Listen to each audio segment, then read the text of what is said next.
Yo, what is going on, everyone? My name is Nick, or the Notorious Fantasy, and in today's video, we're going to be going in depth into my week number 18 top 5 defenses to stream for the 2023 fantasy football season. But before we could get into these top 5 defenses to stream of the week, as well as 5 additional defenses to stream at the end of today's video, I would like to ask that if you guys are new to the channel and you do end up enjoying today's video, then please make sure to hit that subscribe button down below. And while you're down there, whether you are new to the channel or not, please make sure that you do leave a like on today's video. It would help me out a ton. If you want to follow me on Twitter or X, please do so at NotriousFantasy. So without further ado, let's get into my week number 18 defenses to stream for the 2023 fantasy football season. We begin with my number 1 defense to be streaming on the week, the New England Patriots versus the New York Jumbo Jets at home in Foxborough. The Patriots defense is currently rostered in 28.9% of leagues on ESPN and 34.7% on NFL. So last week, the Patriots went toe-to-toe with the Buffalo Bills in Buffalo, and while they lost this game 21-27, this was a Patriots defense masterclass. The Patriots defense had Josh Allen incredibly flustered. Josh Allen in that game didn't look like he went to the College of Wyoming, right? The University of Wyoming. It looked like he went to the College for Blind and Deaf, right? The guy was out there dicing up the defense like Stevie Wonder. He missed a bunch of plays that definitely would have been routine completions, and he was getting pressured heavily in that game. Now, the Patriots defense has suffered a gazillion injuries this season, and it is very shocking at this point that in week 18, even with all of these injuries they have suffered, they are still a defense that is incredibly scary game in and game out. And now they face what might be the biggest cupcake matchup you can have for a defense in fantasy football. They're going up against the Jets this week, and I think that regardless of who ends up suiting up as the starting quarterback for the Jets, they are going to be in a mental pretzel. They are going to be locked up, don't let me out, like that Akon song, and I think the Patriots defense is going to go crazy in this game. Now, the Browns, week 17, go up against the Jets. They win 37-20, 2 sacks, 1 INT, 1 fumble recovery, 1 touchdown, and 14 points allowed. Now, realistically, is the Patriots defense as good as the Browns defense? No, but the Patriots defense is really fucking good, and you don't need the 85 Bears to play well up against the New York Jumbo Jets. At number 2, we got the Jacksonville Jaguars at the Tennessee Titans. We just talked about Josh Allen and the Bills. Now we get to talk about Josh Allen and the Jaguars. 39.2% rostered on ESPN for the Jags, 35.1% on NFL. Now, Will Levis was carted off last week with a foot injury, and I am as much of a doctor as Johnny Sins, but I would project that it is very unlikely that he plays in this game. The Jaguars defense, week 17 versus the Panthers. Now, I'm not going to sit here and give the gawk gawk 9,000 special to the Jaguars defense, right, and pretend that they are some upper echelon defense in the NFL, right? Pretend that they're the Jacksonville Jaguars from all those years ago with Jalen Ramsey when the boat Blake Bortles was playing quarterback for the team, right? I'm not going to sit here and pretend like the Jaguars have some elite defense. And obviously, it is a cheat code to play up against the Carolina Panthers offense, right? They win that game 26-0, 6 sacks, 1 INT, 0 points allowed. But here, the Jaguars, they shut down the Panthers. Now they get another layup of a matchup. This Titans defense, or this Titans offense, I should say, does not look the same at all with Will Levis compared to Ryan Tannehill, right? With Will Levis, there feels like there's a bit of extra oomph in the offense, right? Feels like they've got a bit of extra pizzazz. But when Tannehill goes in there, it's just not as fun. And I think the Jaguars defense, they're going to be able to play very well up against a Ryan Tannehill-led Titans offense. The Texans defense, week 17 versus the Titans, they win 26-3. Now, I definitely would say that the Texans might not have better defensive players, or they might not be necessarily all in their prime yet in a way, but I do think that the Texans head coach DeMeco Ryans is a very smart defensive-minded head coach, and that's why the Texans defense is so good. 6 sacks, 1 fumble recovery, 1 touchdown, 3 points allowed. Of course, I don't expect the Jaguars to hold the Titans to just 3 points, but that is certainly possible. They could get 5+ sacks in that game, and I like any defense going up against Ryan Tannehill at this point in his career, with especially how limp dick the Titans offense looked last week. At number 3, we got the Tampa Bay Buccaneers at the Carolina Panthers. The Bucs defense, 34.5% rostered on ESPN, 26.9% on NFL. So we just talked about how anytime a defense is playing up against the Carolina Panthers, it's a fucking cheat code, right? And it really is, because while Bryce Young has had some solid games in his career and has had, very short career, right, has shown some flashes, at the end of the day, this Panthers team is dead in the water. In last week's game, Bryce Young got lit up like a fucking Christmas tree and came back into the game. David Tepper, the owner of the team, was so mad, or he's the GM, one or the other, he's a fucking idiot. Regardless, he got so mad that he threw a drink into the crowd. Now, if I was someone in the crowd and I just got hit by a drink thrown from someone with $1 gazillion, what I would do, especially if I'm a Panthers fan, right? I have been bent over a fucking table by this guy without the use of lube for years. What I'm going to do is I'm going to pretend like I just got hit with some acid. I'm flopping on the ground. I'm pretending like everything is wrong with me so I can get that bag. And you want to know how you're going to get that bag at the end of your fantasy football season? By playing the Buccaneers defense against the Panthers. Again, the Panthers offense is lifeless. They felt a bit of a spark, right, when they fired their head coach. But after that, the spark died out pretty quickly, right? It wasn't like Alec Pierce with the Raiders, right? How he kind of has that team percolating, right? The Panthers, they are on the exact opposite side of the spectrum. The Panthers are awful. The Buccaneers defense versus the Saints. This was a game where I think everyone in America thought the Buccaneers would win, and that's exactly why they lost. They lose 13-23. The Saints and Derek Carr spit roast them. 1 sack, 23 points allowed for the Buccaneers defense, but I do think the Buccaneers defense is certainly better than that. Again, the Jags went up against the Panthers last week, 6 sacks, 1 INT, 0 points allowed. I definitely think the Panthers will at least get like a field goal in this game, but as long as the Buccaneers defense plays just halfway up to their ability, they should have a very solid showing up against the Panthers. If you guys have enjoyed thus far and you are new to the channel, make sure you guys hit that subscribe button down below.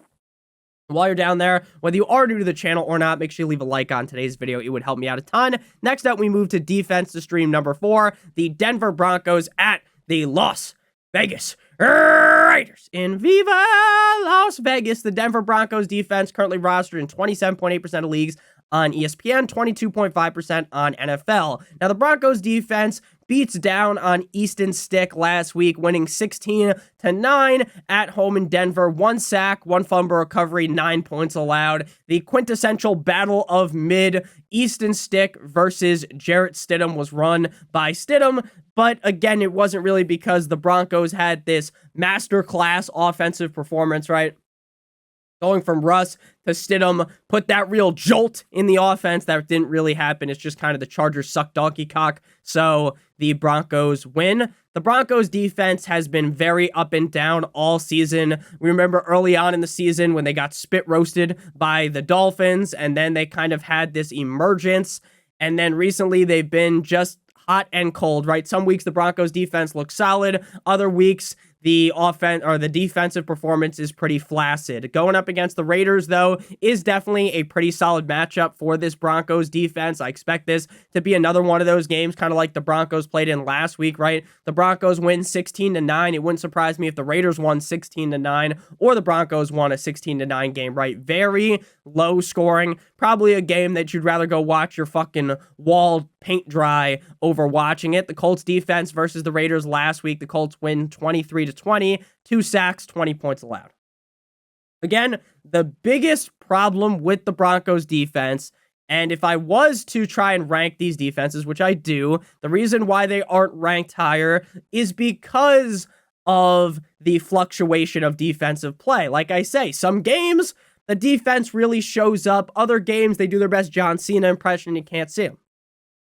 Which version of the Broncos defense are we going to get this week? Now, we know the Raiders offense, does have that potential to go crazy like they did against the Chargers, but I highly doubt that will happen here against the Broncos. Again, I don't feel overwhelmingly confident to rank them as one of the better top 3 defenses stream on the week, but they are definitely a decent candidate. If you are in a pickle this week, I think the Broncos should be fine against the Raiders. Before we move on into the final defense to stream, as well as the additional defenses to stream on the week, I would like to give you guys a quick word for our friends and our sponsor over at Underdog Fantasy. Underdog Fantasy is the best place to play NFL Pick'em in the whole entire universe, and today Underdog Fantasy has a great offer for you guys. But first, I want to explain how the NFL Pick'em game works. You're going to have to pick a minimum of 2 players from at least 2 different teams. We're going to talk about the Colts versus the Texans here. We're going to go ahead and go with Nico Collins higher than 69.5 receiving yards, and then for the Colts, we're going to go with Michael Pittman higher than 72.5 receiving yards. If both of these hit, we'll get 3 times our entry fee. Now, if you do 3 picks and they all hit, it's 6 times. 4 picks is 10 times, and 5 picks is 20 times your entry fee. If you are new to Underdog Fantasy and use promo code Notorious, you'll receive a first match deposit bonus of up to $100. You deposit $100, they give an additional $100. If you do 50, additional 50, 25, additional 25. The minimum deposit on Underdog Fantasy is $10. If you have a gambling problem, make sure that you call 1-800-GAMBLER. Back on into things here. We move to the final defense to stream on the week before we move to the additional defenses. We got the Raiders versus the Denver Broncos. Now, again, this is a game where I'm going to play both sides, right? The Raiders defense, 33.2% roster on ESPN, 27.6 on NFL. Now, the Raiders were a hot pickup last week, right? The Colts the week prior looked like a 2-pack of ass. And then the Colts come out, put up 23 points on the Raiders. The Raiders defense, 1 sack, 23 points allowed in an L. Now, again, the reason why I'm attacking both sides of this game is because this game reeks of a snooze fest. Like I said, right? Like everyone knows that guy, that older gentleman in their life where they'll be sitting on the couch and the second it hits like 6 o'clock, right? They just had dinner at 5 o'clock and they just fucking pass out, right? That's what this game's going to do. I don't know what time this game's at. I'd project it's probably at like 1 o'clock. Hopefully it's not at 4 o'clock, but it probably will be. Even if it's at 4 o'clock, this game's putting your ass to sleep early. Call it NyQuil. Again, this matchup, you can smell it through the screen. It reeks to high heaven. It really does smell of like 30 total points. So boring. No one cares about it because it's the Raiders versus the Broncos. And you just play your defense in this game, because there's probably going to be a couple of sacks. There might be a quarterback making a stupid decision like Jarrett Stidham throwing the ball directly to the defense and it leads to like a pick 6 or something. Again, both of these defenses, I am not like enamored to start, right? The Broncos or the Raiders. But since it's going to be so low scoring, I would genuinely be very shocked if either of these defenses ended up being colossal busts on the week. The Chargers defense last week up against the Broncos, they lose 9-16, but they have 2 sacks, 16 points allowed. Again, I think the Raiders defense and the Broncos defense are just fine this week, and you can have an argument if you want about the Raiders versus the Broncos defense, which one you'd rather have. I would lean with the Broncos because, again, I think their defense is slightly better. Now we move to the additional defenses to stream. If you guys have enjoyed this far, again, make sure you guys hit that like button, hit that subscribe button down below. We move to the bonus defenses here. Now, these are all defenses that probably aren't available, but if they were available, you definitely need to pick them up, and I would stream them over all of the defenses we have already talked about in today's video. Besides, at number 1, I do kind of like the Patriots more than I like the number 2 defense, so I'd slot the Patriots in at number 2 on these rankings. So at number 1, we got the Cleveland Browns at the Cincinnati Bengals. The Browns defense is on fire. The Bengals, the Jake Browning Linsanity run appears to be dwindling. So the Browns defense should play well there. The Chiefs versus the Chargers. The Chiefs defense, like, I did give them a lot of credit earlier on in the season where they did look solid. More recently, they've kind of, another team that's kind of dwindled out, but they are playing Easton Stick, so they should be fine. The Jets at the Patriots. While I did talk heavily about the Patriots defense, like the Jets defense as well, I think that Bailey Zappi just doesn't really cut it. If Bailey Zappi was halfway decent, the Patriots would have ended up beating the Bills last week. The Ravens versus the Steelers. Mason Rudolph, the red-nosed reindeer, actually doesn't look half bad, but this Ravens defense will put any quarterback in absolute shambles, so the Ravens should be fine here against the Steelers. And then the Dallas Cowboys versus the Commanders. Say what you want about the Cowboys, and you can say a lot of things about the Cowboys, how they got bailed out by the refs against the Lions. You can say all those things. Dak kind of been struggling a little bit recently, but against the Commanders, the Cowboys defense, again, another team that's been kind of flopping like a fish out of water. I think against the Commanders, this should be no issue. So thank you guys all so much for watching. If you did end up enjoying today's video again, make sure you guys hit that subscribe button down below while you're down there, whether you are new to the channel or not. Make sure you guys leave a like on today's video. It would help me out a ton. If you want to follow me on Twitter or X, please do so at NotriousFantasy. I love you guys all so much. Hope you have a great guys' day. And as always, good boy.